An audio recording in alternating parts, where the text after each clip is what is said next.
There's big news from BYD, the largest electric vehicle maker from China. They just published new numbers, and it looks like they only sold 300,000 battery electric vehicles for Q1. This makes Tesla yet again the world's largest electric vehicle maker in a given quarter. Was BYD beating Tesla last quarter just a fluke?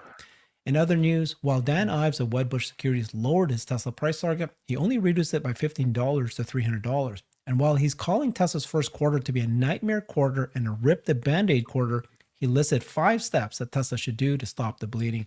Today, we're going to discuss those. I've got Jeff Lutz joining us. He is an ex-chief supply chain officer at previous Fortune 100 companies. Thank you so much, Jeff. Hey, thanks, Herbert. BYD, we keep reminding people that we should not necessarily compare ourselves to other electric vehicle markets. The comparison is against ICE vehicles, gas cars, and their electric vehicles are succeeding. But there's this people who are just obsessed with who's the number one electric vehicle maker. Last quarter, there was a big surprise. BYD sold more battery electric vehicles than Tesla, and that was a turning point. But it turns out that it might actually just be a one-quarter thing. So BYD sold 300,000 BEVs for first quarter. That implies that Tesla yet again become the world's largest electric vehicle maker in a given quarter. That was up 13% year on year from last year's first quarter. We know that first quarter is typically the lower quarter because especially China's New Year happened, but it was down 43% from the fourth quarter last year. Yeah, so that's a bigger drop. Big drop. So here's the beautiful chart of just the BEVs, not the NEVs, which includes hybrids. But you can see how it's just a steep curve up, fell in the first quarter here, but now it went up. And then this drop seems like it's more than just a regular first quarter drop. What's your thoughts there? Yeah, a number of things come to mind. So first off, I appreciate the post from AJ and the analysis that he does. I've often wondered, BYD I think they have some direct to consumer, but mostly they're in a dealership store model. And I'd be interested to see their global inventory and what's going on with finished vehicles, at these locations, finished vehicles in their factory.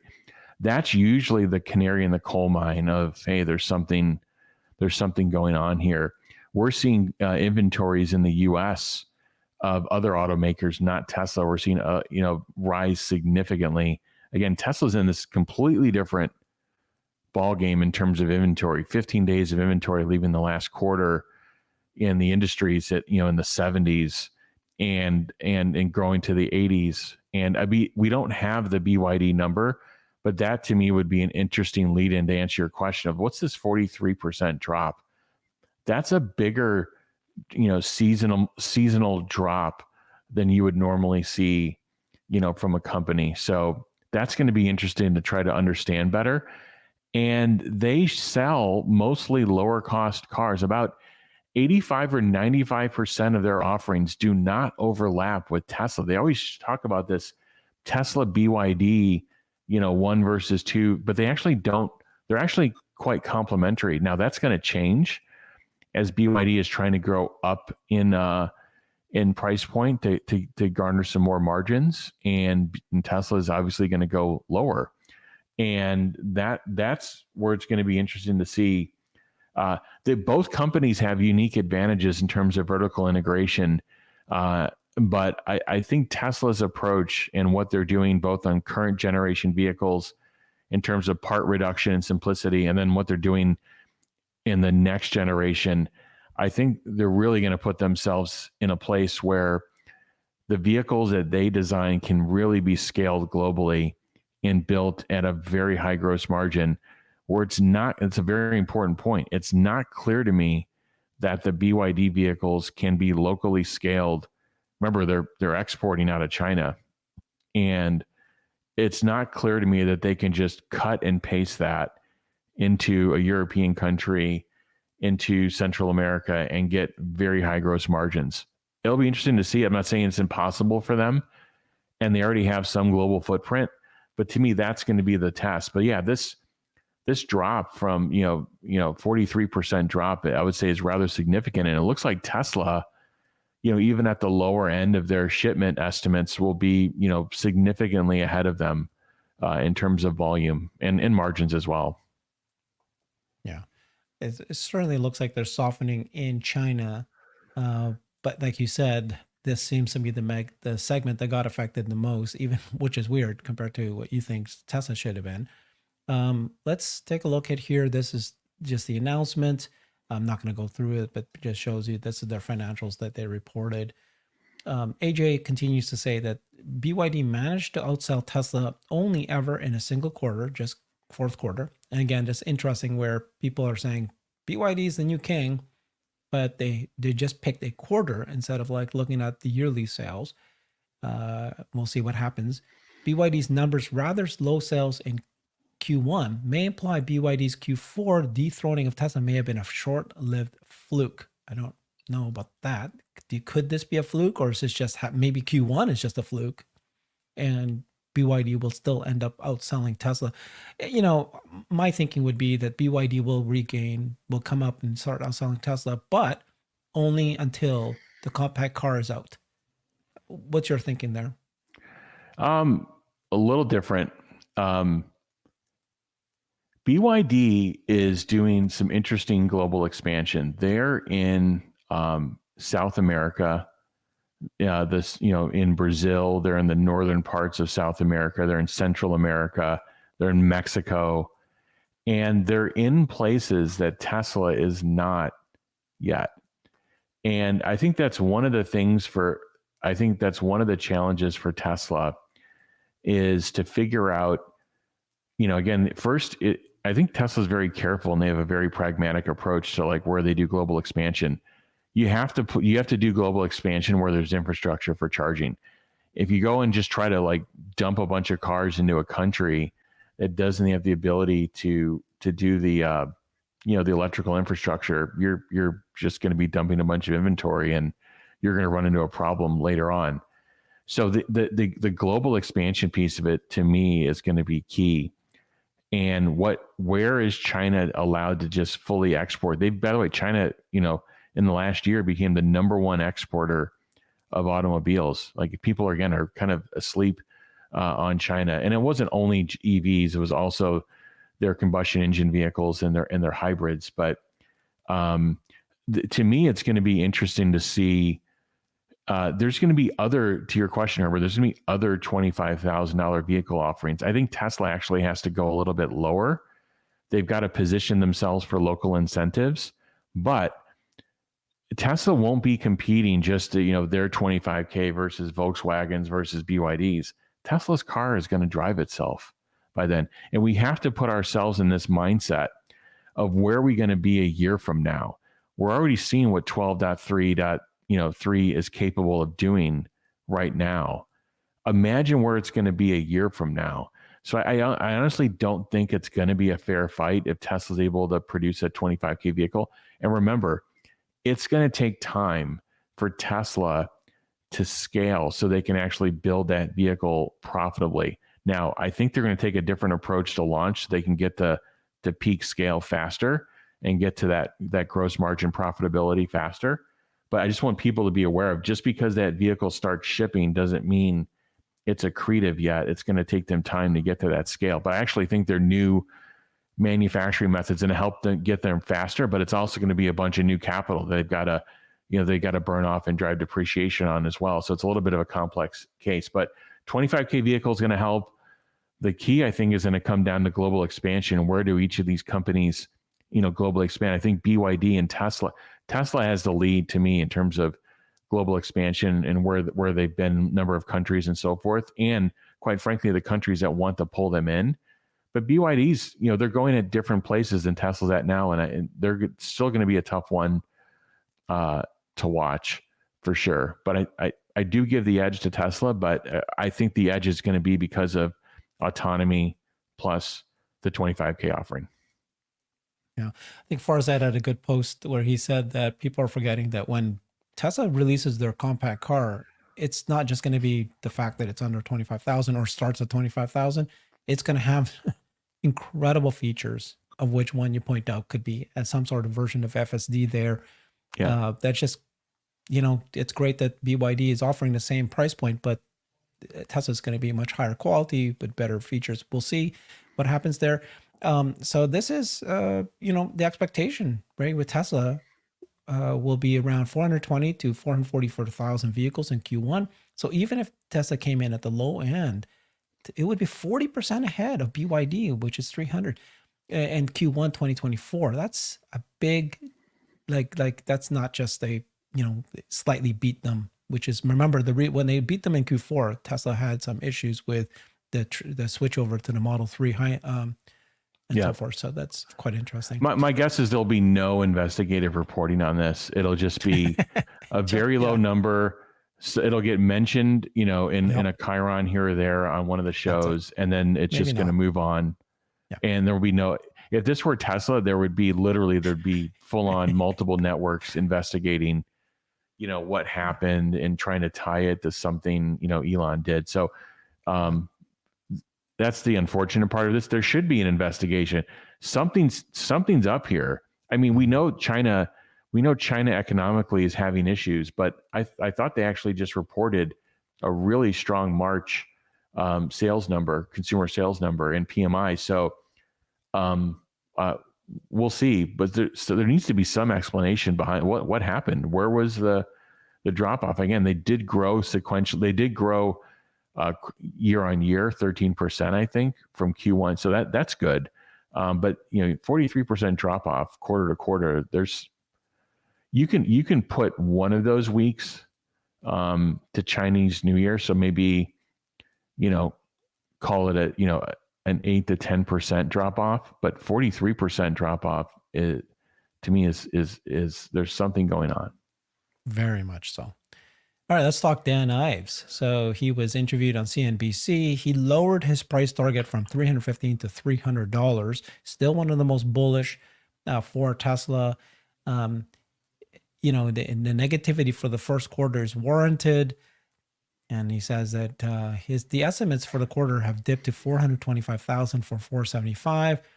No longer, and he thinks that Tesla will no longer be able to meet the baseline of 2.1 million units for the year, and he's now expecting a baseline 2 million. But actually, just in a previous show you did with me with FSD, you were just saying that that possibly they can actually, nobody knows, right? If FSD continues to be appreciated, it could drive more sales. Maybe they will still hit their 2.1 units. The company delivered 1.8 million last units. I don't see how they could go below 2, just because if they wanted to, they'll lower prices depending on all that scenario. But they'll produce if they can. And then he calls Q1 a rip the Band-Aid quarter, a fork in the road. Let's listen to his interview a little bit here, and then we'll pause it and get your reaction as we. People expected to report first quarter deliveries next week. Joining us now on why he's lowering his price target on the stock ahead of those numbers is Dan Ives, Wedbush Securities managing partner. I don't know, it just makes me smile a little bit, Dan. You could be lowering your numbers because the stock's at 175 and your target's 315. That'd be a good reason. We'll get all your other reasons, but that's a good start, I think. I have to pause it there. So this guy is saying you're lowering your number because the stock price is low. Okay, for me, it's like, well, okay, it's like you should lower it based on the stock price. So if the stock price goes higher, then you should raise it based on that. You're not your own analyst. Can you explain to me how somebody could say this? No. But they do work in packs. So you've seen this wave of cost, of price point downgrades that have occurred, and they're usually behind. They're usually behind in lowering. They're usually behind in raising them, and that's going to happen here again. Look what happened with NVIDIA in Q4 of 2022. They missed that. All the analysts missed that. They're going to miss this too. So it's just to me, it's par for the course. Yep. Ahead of those numbers is Dan Ives, Wedbush Securities managing. I don't know, too little, too late.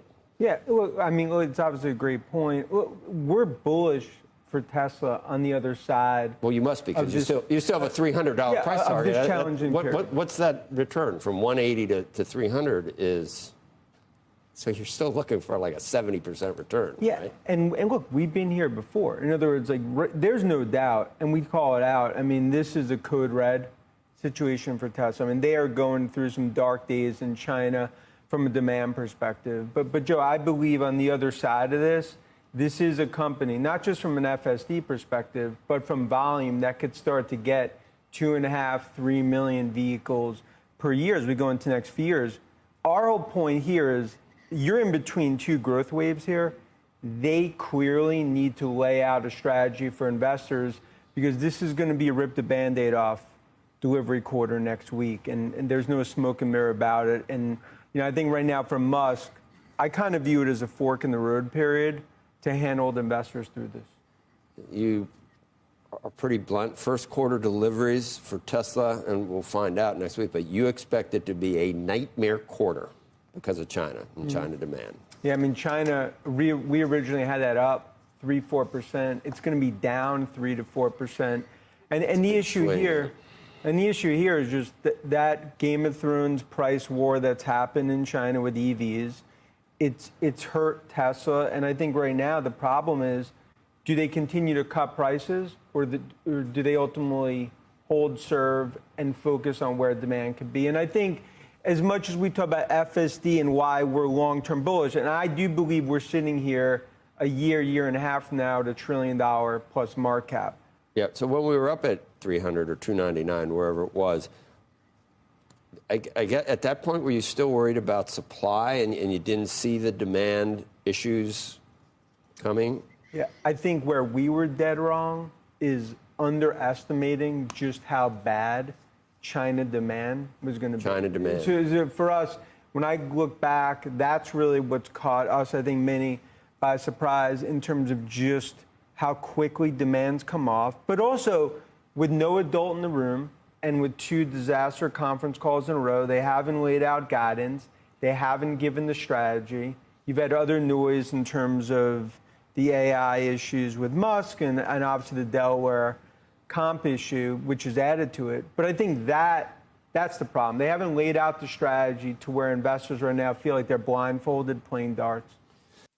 Okay, so Jeff, there's 2 points there, China, and of course, he's been talking about the communication issue. I interviewed him in one of my shows, and he was talking about the issues with, and he lays out the 5 steps he thinks that Elon needs to do. But before we get there, what's your comments on what he just said?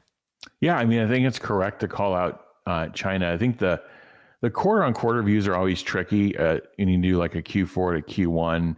Again, you have seasonality, and you also have Chinese New Year, where you've got somewhat of a shopping pause. You certainly have a manufacturing pause that's in there, and there's definitely issues with that. And there was the Red Sea conflict there, so there were some interrupts, I would say, in terms of supply happening. Maybe you can take a few percent off for that, but there is I would definitely say, a demand overhang issue in China. The U.S. and the European numbers are basically, to me, pretty close and in the noise. And with the new model, if the new Model 3 would have scaled in the U.S., Tesla would have been higher Q1 of this year versus Q1 of last year in the U.S. There's no doubt in my mind.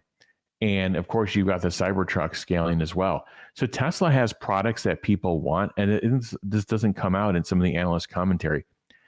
If they were in a situation with the old Model 3, the current Model Y, no FSD, no Cybertruck, and you're thinking like, well, where's the volume going to come from Tesla? I think you've got a valid point. You've got a valid question. But they have the Cybertruck. They have the new Model 3, both getting rave reviews.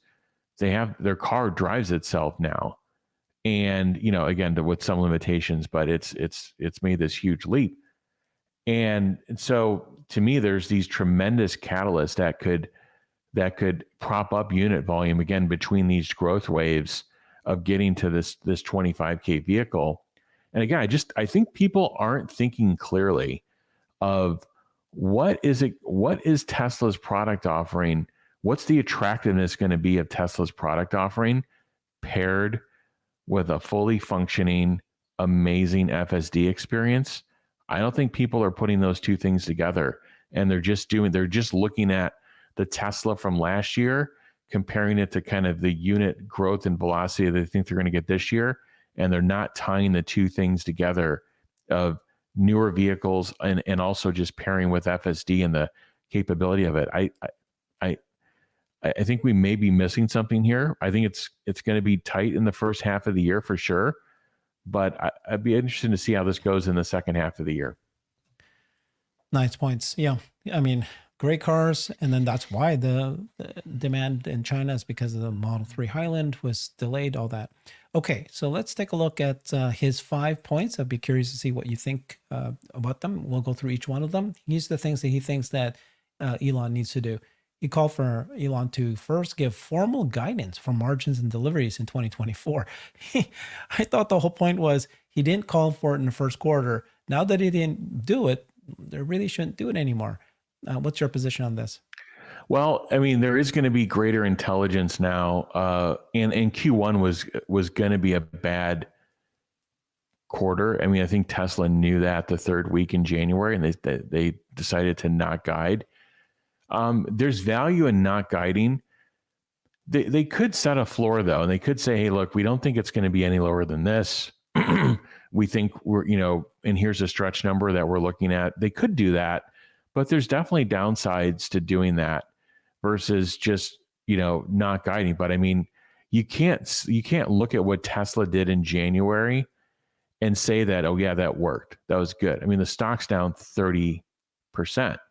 So I think it's okay to question what the company's doing in terms of these communications in a supportive manner of like, hey, maybe there's a different way to look at this and inform the investor base.